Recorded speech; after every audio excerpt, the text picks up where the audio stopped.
Hi friends, ಎಲ್ರಿಗೂ ಮಲ್ಕೆ much ಚಾನಲ್ಗೆ ಸ್ವಾಗತ. ಇವತ್ತು ನಾನು ಹಲಸಿನ ಹಣ್ಣಿನ ಬರ್ಫಿ ಹೇಗೆ ಮಾಡೋದು ಅಂತ ತೋರಿಸ್ಕೊಡ್ತಾ ಇದ್ದೇನೆ. ಈಗ ಹಲಸಿನ ಹಣ್ಣಿನ ಸೀಸನ್ ನೋಡಿ, ಮಳೆ ಎಲ್ಲ ಬಿದ್ದಿದೆ, ಅದರಿಂದ ಹಸಿಯಾಗಿ ತಿನ್ಬೇಡಿ. ಅಂದ್ರೆ ಮಳೆ ಬಿದ್ದ ಹಲಸಿನ ಹಣ್ಣು ತಿನ್ನುವುದಕ್ಕಿಂತ ಈ ರೀತಿ ಮಾಡ್ಕೊಂಡು ತಿನ್ನಿ. ಹಾಗಾದ್ರೆ ಹಲಸಿನ ಹಣ್ಣಿನ ಬರ್ಫಿ ಹೇಗೆ ಮಾಡೋದು ಅಂತ ನೋಡ್ಕೊಂಬರೋಣ ಬನ್ನಿ. ನೋಡಿ, ಇಲ್ಲಿ ಹಲಸಿನ ಹಣ್ಣನ್ನ ತಗೊಂಡಿದ್ದೇನೆ, ತುಂಬಾ ಸ್ವೀಟ್ ಆಗಿದೆ. 1 ಕಪ್ನಷ್ಟಿದೆ. 1 ಕಪ್ನಷ್ಟು ತೆಂಗಿನ ತುರಿ ತಗೊಂಡಿದ್ದೇನೆ. ಅದೇ ರೀತಿ ಸ್ವಲ್ಪ ಬೆಲ್ಲ ತಗೊಂಡಿದ್ದೇನೆ, ಯಾಕೆಂದ್ರೆ ಹಲಸಿನ ಹಣ್ಣು ಸಿಹಿ ಇದೆ. ಹಾಗೆ ನೋಡಿ, 1 ಗ್ಲಾಸ್ನಷ್ಟು ನಾನು ರಾಗಿಯನ್ನ ನೆನೆಸಿಟ್ಕೊಂಡಿದ್ದೇನೆ. ಇಡೀ ರಾಗಿ ಇದು. ಇದನ್ನ ಒಂದು 5ರಿಂದ 6 ಗಂಟೆ ಅಥವಾ ಜಾಸ್ತಿಯೇ ನೆನೆಸಿಡಿ, ಒಳ್ಳೆಯದು.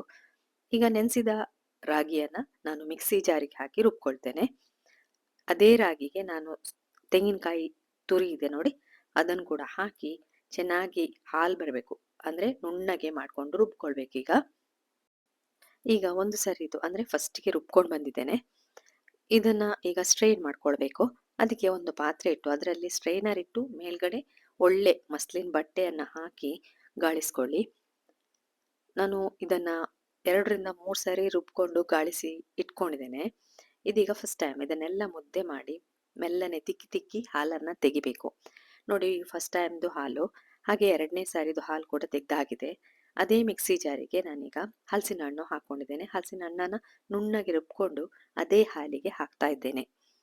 ಅಂದ್ರೆ ರಾಗಿ ಮತ್ತು ತೆಂಗಿನ ತುರಿ ಗ್ರೈಂಡ್ ಮಾಡ್ಕೊಂಡಿದ್ದೇವೆ ನೋಡಿ, ಅದೇ ಹಾಲಿಗೆ ಹಾಕಿ ಸ್ವಲ್ಪ ಬೆಲ್ಲ ಕೂಡ ಹಾಕ್ತಾ ಇದ್ದೇನೆ. ಬೆಲ್ಲ ಹಾಕ್ಬೇಕಂತಿಲ್ಲ, ಸ್ವೀಟ್ ಇದೆ ಇದು.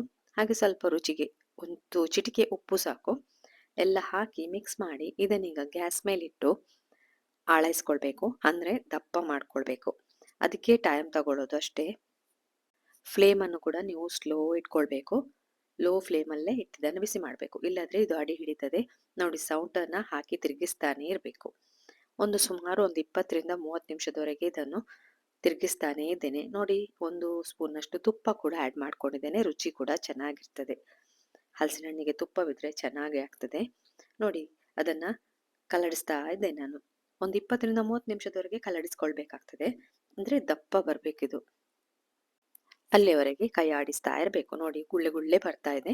ಹಾಗೆ ನನ್ನ ಚಾನಲ್ ಅನ್ನ ಹೊಸದಾಗಿ ನೋಡ್ತಿರುವವರು ಪ್ಲೀಸ್ ಸಬ್ಸ್ಕ್ರೈಬ್ ಮಾಡಿ.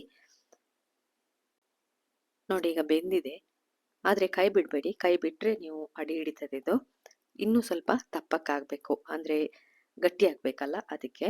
ನೋಡಿ, ಇಷ್ಟು ದಪ್ಪ ಆದ್ರೆ ಸಾಕಾಗುತ್ತಿಲ್ಲ, ಇನ್ನೂ ಸ್ವಲ್ಪ ದಪ್ಪ ಆಗ್ಬೇಕು. ದಪ್ಪ ಆಗ್ತಾ ಇದೆ. ಇದಕ್ಕೆ ಕೊನೆಯಲ್ಲಿ 1-2 ಸ್ಪೂನಷ್ಟು ತುಪ್ಪ ಸೇರಿಸಿ ಒಂದು ಪ್ಲೇಟಿಗೆ ಕೂಡ ತುಪ್ಪವನ್ನ ಒರೆಸಿಡಿ. ಈ ಪ್ಲೇಟಿಗೆ ಈಗ ನಾನು ಹಾಕೊಳ್ತಾ ಇದ್ದೇನೆ. ಹಾಕಿ 6ರಿಂದ 7 ಗಂಟೆವರೆಗೆ ಇದನ್ನ ಹಾಗೆ ಬಿಡಿ. ಫ್ರಿಜ್ಜಲ್ಲಿ ಇಡಬೇಕಂತಿಲ್ಲ, ಹೊರಗಡೆ ನೀವು ಇಟ್ಕೊಳ್ಬಹುದು. ನಾನು ರಾತ್ರಿ ಮಾಡಿ ಬೆಳಿಗ್ಗೆ ಕಟ್ ಮಾಡ್ತಾ ಇದ್ದೇನೆ ನೋಡಿ. ಕಟ್ ಮಾಡಿ ತಿಂದ್ಕೊಳ್ಬಹುದು. ಈಗ ನಾನು ಇದನ್ನ ಪ್ಲೇಟಿಗೆ ಸರ್ವ್ ಮಾಡ್ತೇನೆ. ಈ ರೆಸಿಪಿ ನಿಮ್ಗೆ ಇಷ್ಟ ಆದ್ರೆ ಏನ್ ಮಾಡ್ಬೇಕು ಅಂತ ಗೊತ್ತಿದೆ ತಾನೆ? ಒಂದು ಲೈಕ್ ಕೊಡಿ, ಹಾಗೆ ಕಮೆಂಟ್ ಕೂಡ ಹಾಕಿ ನಿಮ್ಮ ಫ್ರೆಂಡ್ಸ್ಗೂ ರಿಲೇಟಿವ್ಸ್ಗೂ ಎಲ್ರಿಗೂ ಇದನ್ನ ಶೇರ್ ಮಾಡಿ. ನೋಡಿ, ಕಟ್ ಮಾಡುವಾಗ ಕೂಡ ಎಷ್ಟು ಆರಾಮಾಗಿ ಕಟ್ ಆಗ್ತದೆ, ತುಂಬಾ ಸ್ಮೂತ್ ಆಗಿದೆ. ನೀವು ಬೇಕಾದ್ರೆ ಇದನ್ನ ಬಾಳೆ ಎಲೆ ಮೇಲೆ ಕೂಡ ಹಾಕಿ ಇಡ್ಬೋದು, ಆರಾಮಾಗಿ ತೆಗಿಬಹುದು ಸುಲಭದಲ್ಲಿ. ನೋಡಿ, ಎಷ್ಟು ಸ್ಮೂತ್ ಆಗಿದೆ. ನನ್ನ ಕೈಯಲ್ಲೇ ತೆಗೆದು ತೋರಿಸ್ತಾ ಇದ್ದೇನೆ. ಇದನ್ನೀಗ ಪ್ಲೇಟಿಗೆ ನಾನು ಅಡ್ಜಸ್ಟ್ ಮಾಡ್ತೇನೆ ನೋಡಿ. ಮೇಲ್ಗಡೆ ಏನಾದ್ರೂ ಡ್ರೈ ಫ್ರೂಟ್ಸ್ ಇಟ್ಟು ಸರ್ವ್ ಮಾಡಿ. ಹೇಗಿದೆ ಹಲಸಿನ ಹಣ್ಣಿನ ಬರ್ಫಿ? ತುಂಬಾ ಚೆನ್ನಾಗಿದೆ, ಟೇಸ್ಟ್ ಕೂಡ ತುಂಬಾ ಚೆನ್ನಾಗಿದೆ. ನೀವು ಕೂಡ ಒಮ್ಮೆ ಟ್ರೈ ಮಾಡಿ. ಈ ರೆಸಿಪಿಯನ್ನ ನೋಡಿದ್ರಲ್ಲ, ಇನ್ನು ನಿಮ್ಗೆ ಹೊಸ ರೆಸಿಪಿಯೊಂದಿಗೆ ಸಿಗ್ತೇನೆ. ಪುರ್ಸೊತ್ ಮಾಡಿ ನೋಡಿದ್ದಕ್ಕೆ ಥ್ಯಾಂಕ್ ಯು.